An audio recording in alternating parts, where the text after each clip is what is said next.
क्या जितना आनंद आपको महीने की पहली तारीख की सैलरी आने पर मिलता है उतनी खुशी से आप पूरा महीना गुजार पाते हो क्या? या एक हफ्ते में ही आपकी पूरी सैलरी खत्म हो जाती है? दरअसल आज की जनरेशन और स्पेशली मिडिल क्लास का हाल कुछ ऐसा ही है कि अगर इन्हें बोल दिया जाए कि जितना पैसा आ रहा है उसे खर्च करो तो ये ऐसे खर्च करते हैं जैसे कल है ही नहीं। ऑफिस घर से कुछ ही दूरी पर है लेकिन सैलरी आते ही इन्हें कैब से जाना है। पूरा वार्डरोब कपड़ों से भरा हुआ है लेकिन सैलरी आई है तो नए कपड़े लेने हैं। ऐसे करते करते इन्हें महीने की 15 तारीख को एहसास होता है कि भाई पैसा तो खत्म हो गया, अब क्या होगा। कुछ ऐसा ही हाल था डेव रामसे का। डेव रामसे की कहानी ऐसे लोगों में से है जिन्होंने बहुत जल्दी और कम समय में बहुत ज्यादा पैसा कमा लिया पर अपनी एक गलती की वजह से सब कुछ गवा दिया और बुरी तरीके से ब्रोक हो गए। और वो गलती थी दिखावे के लिए पैसा उड़ाना। डेव रामसे शुरू से एक एम्बिशियस और स्किलफुल इंसान थे, इसलिए अपनी अर्ली 20s में ही उन्होंने रियल एस्टेट का काम शुरू कर दिया था। अपनी नौकरी के साथ साथ उन्हें रियल एस्टेट की भी अच्छी खासी नॉलेज हो गई थी और उन्हें अपने ऊपर ओवर कॉन्फिडेंस होने लग गया। उन्होंने एक एक करके बैंक से लोन लेकर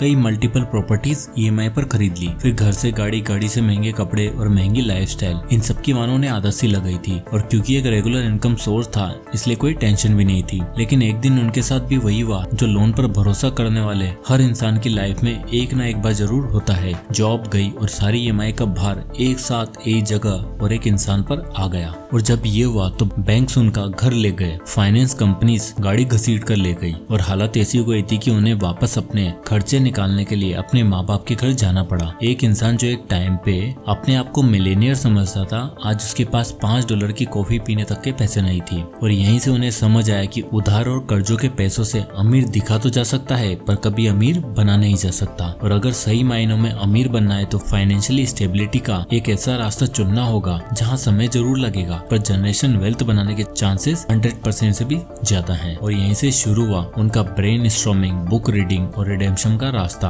या कह लो द टोटल मनी मेकओवर का रास्ता। और उन्होंने दिए ये 7 मनी रूल्स, जिसमें सबसे पहला रूल आता है rule number 1, have an emergency fund. दुनिया का एक बहुत ही फेमस लॉ है मर्फी लॉ। वो कहता है कि अगर कुछ गलत होने की संभावना है तो वो जरूर होकर ही रहेगा। ठीक इसी तरह परेशानियां इमरजेंसी बताकर नहीं आती पर आती जरूर है, जिसके लिए हम कभी भी तैयार नहीं रहते। और इसलिए डेव कहते हैं जब तुम्हारे पास इमरजेंसी फंड नहीं होता तो हर छोटी चीज बड़ी इमरजेंसी बन जाती है। इमेजिन करो रात को आपके परिवार में किसी की तबीयत बिगड़ जाए या बाइक का एक्सीडेंट हो जाए या बीच सड़क पर बाइक बंद हो जाए और उसको रिपेयर करवाने के लिए आपके पास 100 रुपए भी ना हो। उस वक्त दुनिया की सारी लग्जरीज बेकार हो जाती हैं और इंसान बस मदद का सहारा ढूंढता है। और हमेशा ध्यान रखना ये मदद हमेशा अपने साथ कुछ ना कुछ टर्म्स और कंडीशन लाती है जो अच्छे की जिंदगी नरक बना देती है। इसलिए पहला स्टेप है इमरजेंसी फंड बनाना। छोटा सा बफर, मान लो 70-80 हजार रुपए का या 1 लाख रुपए का, जिससे आप जब चाहो बिना किसी टेंशन के इमरजेंसी सिचुएशन का यूज कर सको।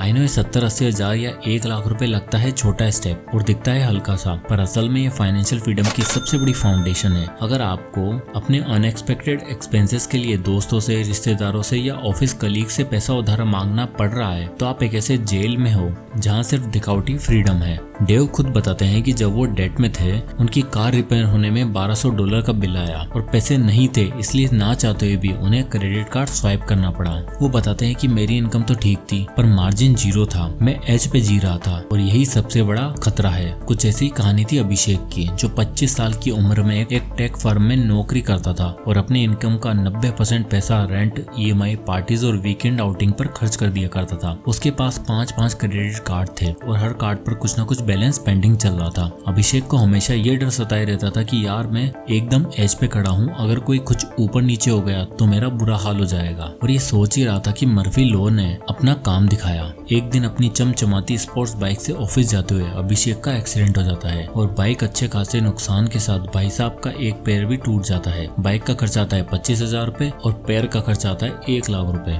अभिषेक के घर वाले पूछते हैं कि बेटा पैसे पड़े हैं? वो कहता है नहीं, क्योंकि जो इंसान ऑलरेडी एज पर जी रहा होता है उसके पास कहाँ से पैसा आएगा। तो उसके इलाज के लिए उसके पापा ने अपनी एक गले की चेन गिरवी रखवाई और अभिषेक का पैर ठीक करवाया। अभिषेक को एहसास हुआ कि काश पहले 1 लाख रुपए का इमरजेंसी फंड बनाया होता तो जिंदगी इतनी मुश्किल नहीं होती। इसलिए हमेशा याद रखो इमरजेंसी फंड बनाने में बुद्धि है, वरना जिस हिसाब से आज अपने पैसों को मैनेज कर रहे हो ना, मर्फी लॉ आपको हिट करने से ज्यादा दूर नहीं है। Rule number 2, use snowball method. चलो आज मैं आपको एक इंडियन मिडिल क्लास की रियलिटी चेक देता हूँ। एक इंसान जो पिछले 15 साल से नौकरी कर रहा है, उसके ऊपर 12,000 रुपए का क्रेडिट कार्ड बैलेंस होता है, 2 लाख का पर्सनल लोन, 4 लाख का कार लोन, 40 लाख का होम लोन चल रहा होता है, और हर महीने ये बेचारा मासूम इंसान खर्चा इतना कर देता है कि सैलरी आते ही EMI, बच्चे की फी, घर के खर्चे, इन सब में उड़ जाता है और सपने सब पीछे रह जाते हैं। इसलिए डेव रामसे कहते हैं कि डेट सिर्फ एक नंबर नहीं है, बल्कि एक मेंटल प्रेशर है, और ये रिश्तों पे स्ट्रेस है और फ्यूचर का रास्ता रोकने वाली एक अनब्रेकेबल दीवार है। उन्होंने खुद जब अपनी जिंदगी दोबारा रिस्टार्ट करी, या कह लो अपने आप को द टोटल मनी मेकओवर दिया,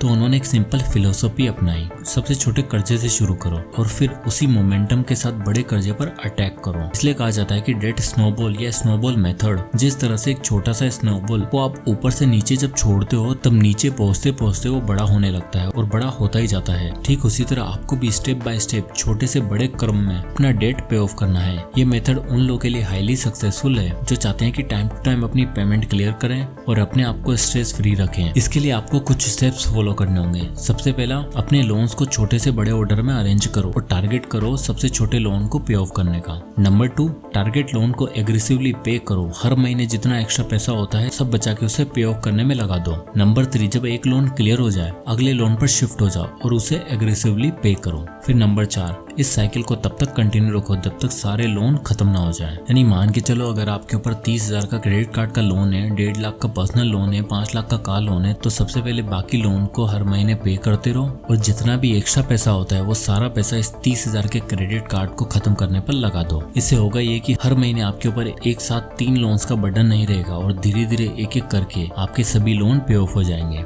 rule number 3 to 6 months full emergency fund. सोचो जिंदगी में कभी कभी बिना वार्निंग के तूफान आ जाते हैं और उस वक्त छोटा सा इमरजेंसी फंड एक अम्ब्रेला होता है, लेकिन फुल इमरजेंसी फंड एक बंकर की तरह प्रोटेक्ट करता है। डेव रामसे कहते हैं कि सिर्फ 1-2 महीने का फंड काफी नहीं है, हमें कम से कम 6 महीने तक का लिविंग एक्सपेंसेस जितना फंड हमारे पास होना चाहिए, ताकि जॉब लॉस, हेल्थ इमरजेंसी या फैमिली क्राइसिस जैसी लाइफ लेवल प्रॉब्लम से निपटा जा सके। इंडिया में ज्यादातर लोग सेविंग नहीं करते, बस एडजस्टमेंट में लगे रहते हैं। सोचते हैं जॉब गई तो देख लेंगे, हॉस्पिटल जाना पड़ा तो लोन ले लेंगे, पर डेव रामसे का मंत्र है, hope is not a plan. अगर जॉब चली गई तो कितने दिन बिना हेल्प के सरवाइव कर पाओगे? अगर जवाब नेगेटिव है तो इमरजेंसी फंड बनाना अब आपकी पहली रेस्पॉन्सिबिलिटी होनी चाहिए। इसलिए आप भी अपने इसेंशियल एक्सपेंसेस का 3 से 6 महीने का टोटल खर्चा निकालो। मान लो आपकी मंथली खर्चे आते हैं 30,000 रुपए, तो 90,000 से 1,80,000 तक का फंड बनाओ। Rule number 4, invest 15% for retirement and children. सोचो जब पिताजी 62 साल के होकर भी दुकान पर जाते हैं और कहते हैं बेटा आराम करना चाहता हूँ, पर हालात अलाउ नहीं करते, तब समझ आता है कि सेविंग्स कोई लग्जरी नहीं, जरूरत है। डेव रामसे कहते हैं कि वेल्थ धीरे धीरे बनती है, कोई मैजिक नहीं है, बल्कि एक बोरिंग डिसिप्लिन प्लान है जो आने वाला कल अमीर बनाता है। इसलिए प्लान का सबसे पहला स्टेप है हर महीने अपनी इनकम का 15% लॉन्ग टर्म गोल के लिए इन्वेस्ट करो। रिटायरमेंट और बच्चों की एजुकेशन के लिए इंडिया में लोग सोचते हैं कि हम अभी 30 के हैं, रिटायरमेंट दूर है, PF चल रहा है, पर सच्चाई ये है कि अगर आपसे इन्वेस्ट करना स्टार्ट नहीं किया तो 60 साल की उम्र में भी काम करना मजबूरी बन जाएगी। सबसे पहले अपनी सैलरी का 15% निकालो। मान लो 50,000 की सैलरी तो 7,500 रुपए हर महीने आप SIP के थ्रू इंडेक्स फंड में इन्वेस्ट कर सकते हो। 5,000 रिटायरमेंट और 2,500 रुपए बच्चों की एजुकेशन फंड में डिवाइड करो। इससे होगा ये कि साइड बाय साइड आपकी रिटायरमेंट प्लानिंग भी चलती रहेगी और आपके बच्चों का फ्यूचर के लिए एक अच्छा कॉर्पस भी बनता रहेगा। अब आप यहाँ देख ही सकते हो, अगर आप हर महीने 5,000 रुपए 12% के हिसाब से SIP में इन्वेस्ट करते हो और हर साल 10% से इंक्रीज करते हो, तो 20 साल बाद आप देख सकते हो आपके पास मोर देन 1 करोड़ का कॉर्पस होगा। और इसी तरह साइड बाय साइड अगर बच्चों की हायर एजुकेशन के लिए इन्वेस्ट किया तो 2,500 पर 12% के हिसाब से आपके पास होंगे 54,31,504 रुपए।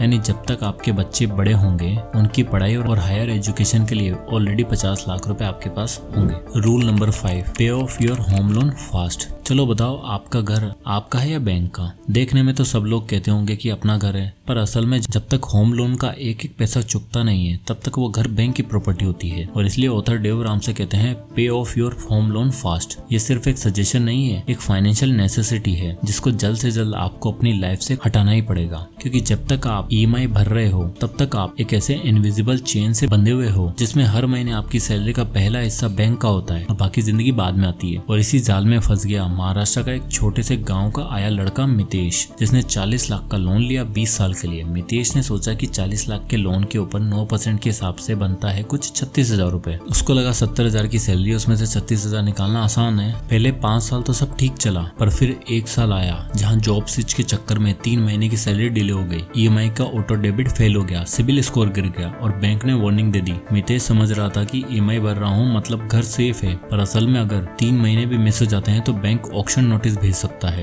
यानी आपका घर आपकी आंखों के सामने से नीलाम किया जा सकता है और एक झटके में सब पैसा, सारी दी हुई EMI, सब कुछ बर्बाद। इसलिए जो भी बोनस आए EMI में डालो और EMI को इंक्रीज करो। सैलरी बढ़े तो प्री पेमेंट करो और जितना जल्दी हो सके लोन चुकाओ, क्योंकि जब तक बैंक की फाइल में लोन एक्टिव लिखा होता है आपका घर आपका नहीं होता, बैंक का होता है। अब आता है रूल नंबर 6, बिल्ड वेल्थ। अब जब आपने अपना इमरजेंसी फंड एस्टेब्लिश कर लिया, होम लोन जल्दी निपटा लिया और SIP बेस्ड इन्वेस्टिंग से स्टडी वेल्थ बिल्ड कर ली, तो एट लास्ट अपनी फाइनेंशियल जर्नी सिर्फ अपने लिए नहीं बल्कि बाकी दुनिया के लिए भी मीनिंगफुल बनाए। और जब आपके पास ये पिलर होंगे तो आप फाइनेंशियली फ्री बनने की तरफ अपना पहला कदम रख सकते हो और जितना हो सके थोड़ा बहुत जेनरसिटी के लिए भी रखो। और यही रियल डेफिनेशन है फाइनेंशियल फ्रीडम की। जय हिंद।